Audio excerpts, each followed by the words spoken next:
Assalamualaikum warahmatullahi wabarakatuh. Perkenalkan, nama saya Bagus Muhammad Kaban. Saya dari kelas HTN1E. Saya ingin menjelaskan materi RPS ilmu hukum tentang hukum interkontinental Eropa. Sebelum itu, mari kita mengulas tentang hukum civil law. Hukum civil law adalah hukum memperoleh kekuatan mengikat karena diwujudkan dalam peraturan-peraturan yang berbentuk undang-undang dan tersusun secara sistematik di dalam kodifikasi karakteristik dasar.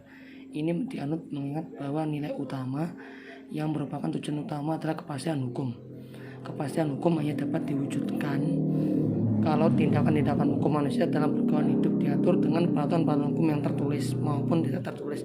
Dengan tujuan hukum itu yang teratur dalam undang-undang, maka hakim tidak dapat leluasa menciptakan hukum yang mempunyai kekuatan mengikat umum ataupun khusus. Hakim yang berfungsi menetapkan dan menafsirkan peraturan-peraturan dalam batas-batas wewenangnya. Putusan seorang hakim dalam suatu perkara hanya mengikat para pihak yang berperkara saja. Karakteristik kedua pada sistem sipil law tidak dapat dilepaskan diri dari ajaran pemisahan kekuasaan yang mengalami terjadinya revolusi Prancis oleh Napoleon Bonaparte pada abad ke-18 setelah kematian Raja Louis VIII. Menurut Paul Scholten, bahwa maksud sungguhnya pengorganisasian organ-organ negara Belanda adalah adanya pemisahan antara kekuasaan pembuatan undang-undang kekuasaan, peradilan dan sistem kasasi adalah tidak dimungkinkannya sistem sipil memberikan keleluasannya yang besar bagi hukum untuk memutuskan perkara tanpa perlu meneladani putusan-putusan yang terdahulu maupun yang dibuat oleh hakim maupun dari parlemen, yaitu undang-undang. Oke, sekarang kita melanjut ke definisi sistem hukum Anglo-Saxon atau Common Law System. Nama lain dari sistem hukum Anglo-Saxon adalah Anglo-Amerika atau Common Law, yaitu merupakan hukum yang dari Amerika dan ke negara-negara bekas jajahannya dahulu. Kata Anglo-Saxon berasal dari nama bangsa, yaitu bangsa Anglo-Saxon yang pernah menyerang sekaligus menjajah Inggris yang kemudian dilakukan oleh Hertog Normandia William mempertahankan hukum kebiasaannya atau hukum tradisi pribumi dengan memasukkan juga unsur-unsur hukum yang berasal dari sistem hukum Eropa kontinental. Jadi diffusion itu antara hukum Eropa kontinental dan juga Anglo-Saxon yang berasal dari Amerika ini.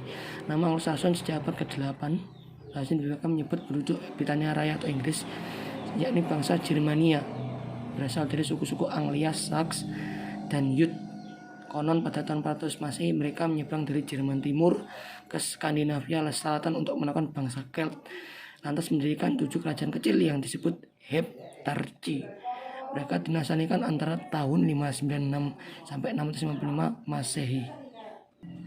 Adapun perbedaan sistem hukum Eropa kontinental dengan sistem hukum Anglo-Saxon adalah satu, sistem Eropa kontinental mengenal sistem peradilan administrasi, sedangkan Anglo-Saxon hanya mengenal sistem peradilan untuk semua jenis perkara. Yang kedua, sistem Eropa kontinental menjadi modern karena pengkajian yang dilakukan oleh perguruan tinggi, sedangkan sistem Anglo-Saxon dikembangkan melalui praktek prosedur hukum. Yang ketiga, hukum menurut sistem Eropa kontinental adalah suatu solen, bulan saint, sedang menurut sistem Anglo-Saxon adalah kenyataan yang berlaku dan ditaati oleh masyarakat. Yang keempat, penemuan kaidah dijadikan pedoman dalam pengambilan keputusan atau penyelesaian masalah atau sengketa, jadi bersifat konsep atau abstrak menurut sistem hukum Eropa kontinental. Sedangkan penemuan kaidah menurut Anglo-Saxon secara konkret langsung digunakan untuk penyelesaian perkara menurut hukum Anglo-Saxon. Yang kelima atau yang terakhir, pada sistem hukum Eropa kontinental tidak dibutuhkan lembaga untuk mengoreksi kaidah, sedang pada sistem hukum Anglo-Saxon dibutuhkan suatu lembaga untuk mengoreksi, yaitu lembaga inquiry. Lembaga ini memberikan kemungkinan untuk melakukan elaborasi terhadap kaidah-kaidah yang ada guna mengurangi ketegaran. Oke, mungkin sekian saja presentasi tentang RPS hukum Eropa kontinental dari saya, Bagus Muhammad Kaban, dari kelas HTN1E dalam matkul ilmu hukum. Sekian dari saya, terima kasih. Wassalamualaikum warahmatullahi wabarakatuh.